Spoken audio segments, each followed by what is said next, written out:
Hi everyone, this video is about time management. For us grad students and postdocs and undergrads, we're all busy and we're trying to juggle too many things at the same time. So one of the number one resources, there's tons of resources out there, but one is Stephen Covey's time management chart.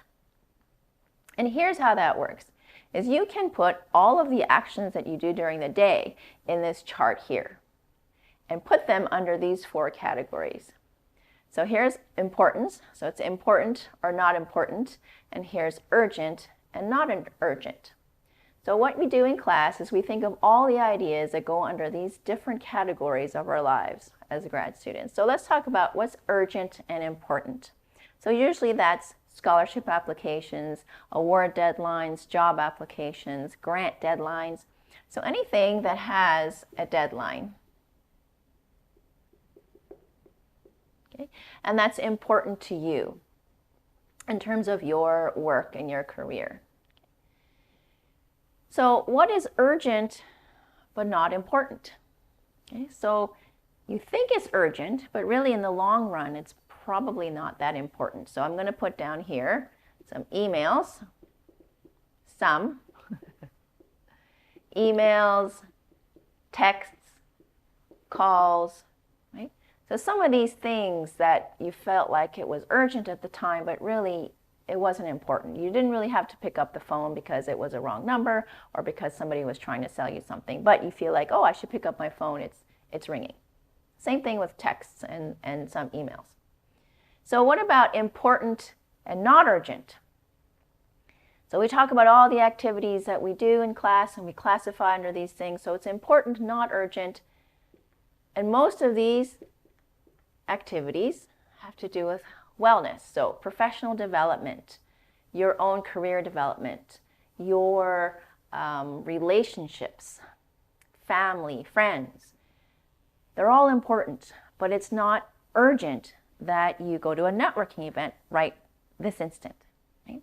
But if you never do these events, or if you never work on your wellness, it's not going to do you any good. Okay? So you have to carve out time for these things, but it's not imperative. There's no deadline for it. Not urgent, not important. What are some things that are really not urgent and not important? So I would say some social media, Instagram, things like that, where you're just kind of flipping through pictures, and some movies, YouTube channels that you kind of look through, and then you're up till 2 in the morning and you realize I've been on 3 hours on YouTube. So you can put all your activities in these squares, and then if you feel like you're running out of time to do the important aspects of your life, what you can do is during the course of 1 week or 2 weeks, put down all the activities that you actually do and then put them in this grid and realize how much time do you spend on not important activities. And then what you want to do is take those amount of hours and then push them up to important. Okay? So here's the chart here, urgent, not urgent, important, not important. So here's the action plan. You want to do the important and urgent. You want to plan for the important and not urgent. If it's urgent and not important, maybe you should delegate because it's not important to you. It could be important to somebody else. And you want to eliminate this other quadrant that's not urgent and not important. So it sets you up to a framework of how you want to look at your entire life and then figure out where that time should be going.